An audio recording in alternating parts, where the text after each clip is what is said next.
Hi children, good morning everybody. We have completed with the chapter 2, okay, with the introduction and explanation parts, everything. I just wanted to do a small recap of the chapter 2 in this recorded video, children. You can see the textbook here.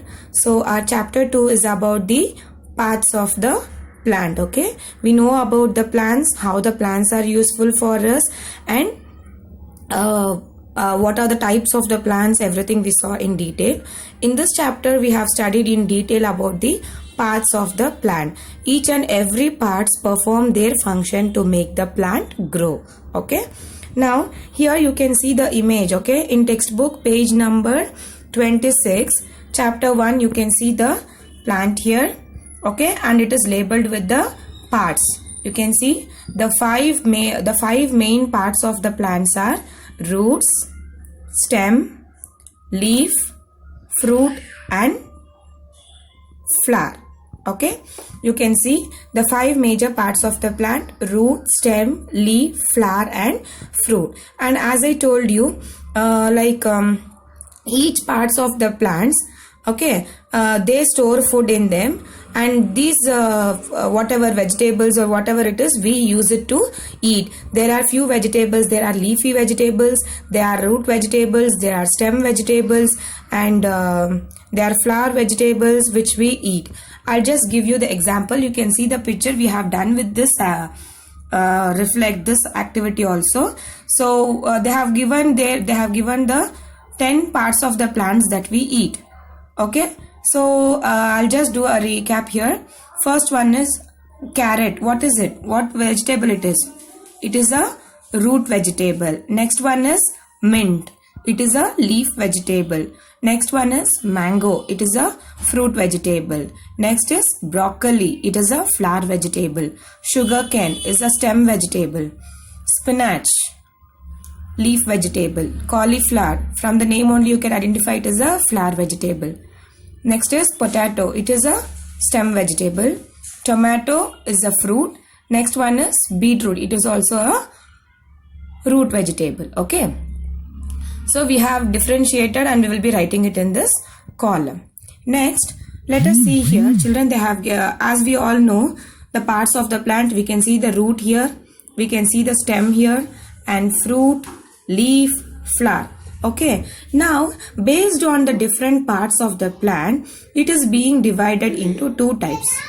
Yes children, so based on the different parts of the plant, it is being divided into 2 systems, okay. One is the root system and the other one is the shoot system. What is root system? It includes only the root, okay, which is invisible and it is found below the ground. And shoot system is nothing but the parts which are found above the ground, that is stem, leaves, flower, fruit, branches, etc. The parts of the plant found below the ground and which is not visible is root system, and the parts of the plant which is found above the ground and which are visible, they are called shoot system. And the stem acts as the central part of the shoot system. Why? Because from the stem only it has been divided into branches, flower, fruits and leaves, okay. This is about the root system and shoot system. Next we saw about the roots. What is the main see, all plants have roots. Without roots no plants can grow. So all the plants have roots and they perform the same functions, but the sizes of the roots will vary. Based upon the different sizes, roots are divided into 2 types. One is taproot system and the other one is fibrous root system. Taproot system is what? The major difference between the taproot system and the fibrous root system is taproot will have a main root, whereas fibrous root will not have a main root in them, okay. The main difference between these two is taproot will have a main root. If you see children, here is the taproot. You can see there is a central thick part. There is a central thick root, main root called taproot, and from that only you can see the small roots are divided. Whereas in fibrous roots, if you see here, there is a small thin bunch of roots of same sizes, and from that you can see the small roots are divided, and these roots will be having a white hair like structure called root hairs. So this is the major difference. And these are some root vegetables: carrot, radish, beetroot, which we eat. And the main function of the root is the roots will hold the roots will absorb water and minerals from the soil, and it will hold the plant, and it will fix the plant tightly or firmly into the soil. This is the main function of the roots. Next comes the stem. A small recap of this I'm doing, children, chapter 2. Stem. Even how the roots are very important for the plants, the same way the stem is the part of the plant that grows above the ground. So only it is the central part of the, it acts as the central part of the shoot system, because the stem bears the roots, flowers, fruits, leaves, etc. Like how the root is important, even the stems are also very important, and it forms the central part of the shoot system. Now in few plants, like in few vegetables like potato, sugarcane, ginger and all, they are grown below the surface of the soil, and these are called the underground stems. Why they are called underground stems is, few vegetables like potato, ginger, onion, turmeric, they are found below the soil, found below the surface of the soil, and it is in the underground. That is why they are called underground stems. And what is the main function of the stems, children? What is the main function of the stem is, the stems, from the root you can see the stems will be grown, the stems will be developed, and from the stem the branches, leaves, fruits, flowers are being grown. Though the major whatever the water, minerals they are getting from the soil and the sunlight, everything from the roots, it is given to the stem, and from the stem only it is being whatever it is, minerals, water which is needed to grow, from the roots it is given to the stem, and the stem grows and it divided into many different parts, and it provides the same nutrition to the other parts of the plant. That is the main function of the stem. And also we can see the stem of different types. We can see that there are soft in some plants like herbs and shrubs, they are very small plants, like example tulsi plant. If you see, the stem will be very green and very thin, and whereas in the big trees like mango tree, neem tree, if you see, the stem will be very thick and woody, and that we call it as trunk. We call it as trunk. Okay. Whereas in creeper plants and climber plants also, if you see, children, the stem will be very thin and weak in the creeper and the climber plants. The main function of the stem is it will support the plant. The stem provides support to the plant. It will grow erect, it will grow straightly, and it will give the support to the plant. The stem, what it will do, it bears the branches, leaves, buds, flowers and fruits. And also what happens, the stem carries the water and minerals from the roots to the different parts of the plant. As I told you, from the roots, whatever water and minerals it is getting, it will be passed to the stem, and from the stem to the different parts of the plant, this water and minerals will be carried. And examples of stem vegetables are, as I told you, potato, ginger, onion, sugarcane, etc. Okay. Next comes your leaves. As you all know, leaves are also the major part of the plant, like roots and stem. You can see the leaves of different sizes, shapes and colors. The sizes and shapes, colors will vary. Now, why the leaves are green in color is because of the presence of the green colored pigment present in the leaf. Green colored pigment called chlorophyll, which is present in the leaf. Because of that only the leaves are green in color. And you can see many different types of leaves. If you see tulsi leaf, neem leaf, they are very small in size. Whereas if you see banana leaf, it is big in size, and we use it to eat during any functions or festivals. We use banana leaf to eat. We offer food to the guests also in the banana leaf, which is very good for health. And if you see lotus leaf, here they have given the lotus leaf, children. See how it is round in shape and it is very big. Whereas if you see a people leaf, it is heart shaped. So the sizes, the shapes and the colors of the leaves will vary. And the main function of the leaf is to prepare food. It will make its own food. The plants will prepare their own food, and the leaves are the main part of the plant which will prepare food. This is the major function of the leaf. Next we will see about the parts of the leaf. Okay, parts of the leaf.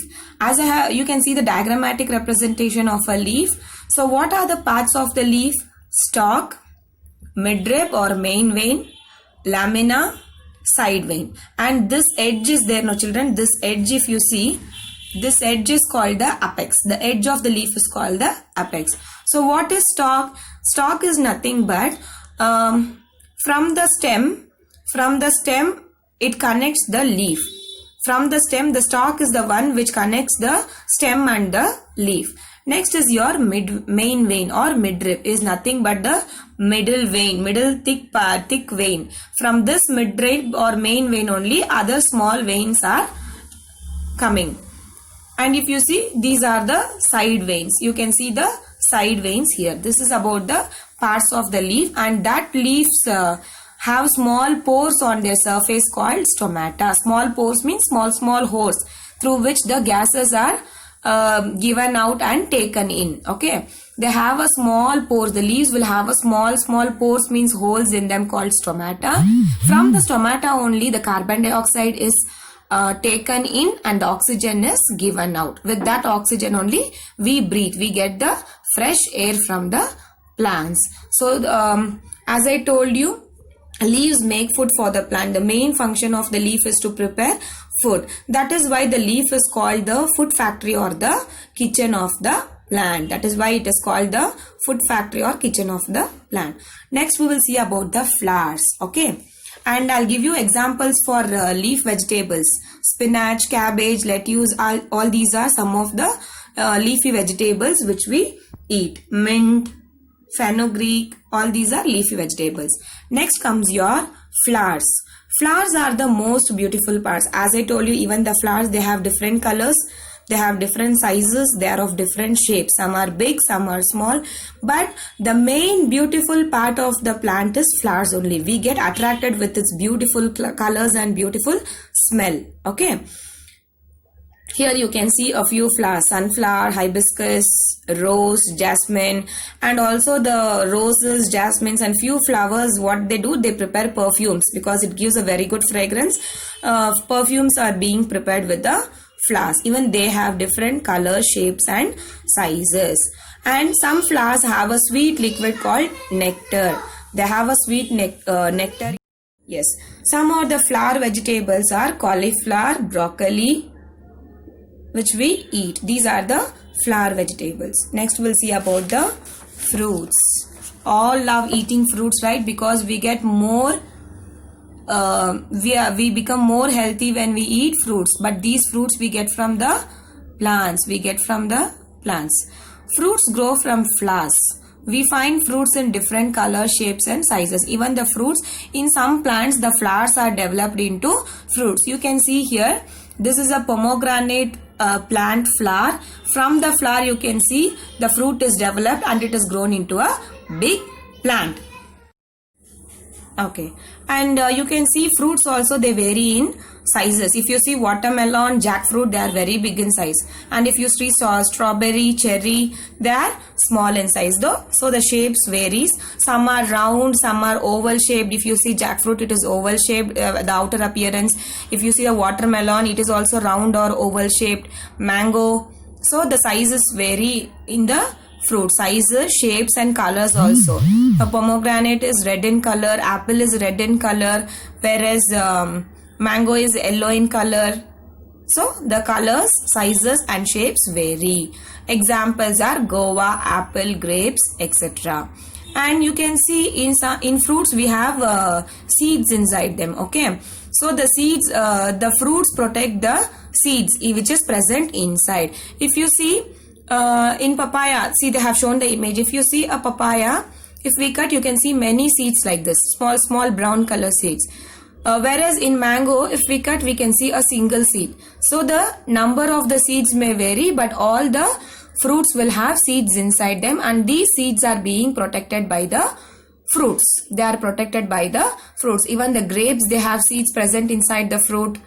You can see watermelon, you can see the seeds. Pomegranate, you can see the seeds. So the seeds are being protected by the fruits.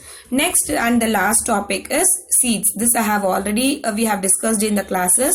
So as I told you, the fruits will protect the seeds.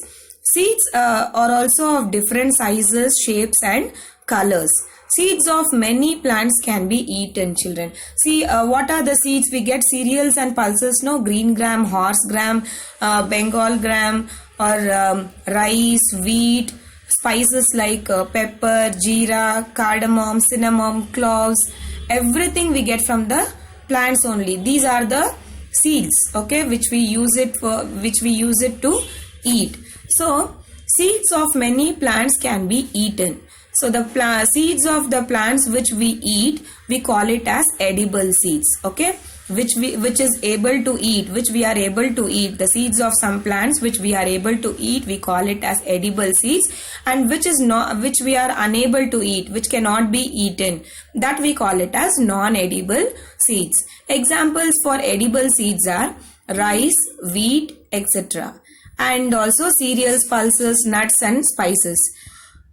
And the seeds of some plants which cannot be eaten are non-edible seeds, and examples for that are apple, orange, papaya, watermelon, etc. We cannot eat the seeds of some plants which cannot be eaten. That is non-edible seeds. And seeds are not only used for eating, children. The seeds of the sunflower, the seeds of the groundnut are used to extract oil. We get oil from these seeds which we use for cooking, and it is very good for health. From the sunflower oil only we get the refined oil which is used for cooking, and even from the groundnut seeds we get the groundnut oil. It is also used for cooking, and groundnut oil is very good for health also. And seeds have baby plants inside them. As I told you, children, when we put seeds in the soil and we start making the plant grow, as the days passes, we pour water and the soil already has minerals in it. So with this water and minerals, what happens? From the seed, you can see a small baby plant coming outside, very small baby plant coming outside.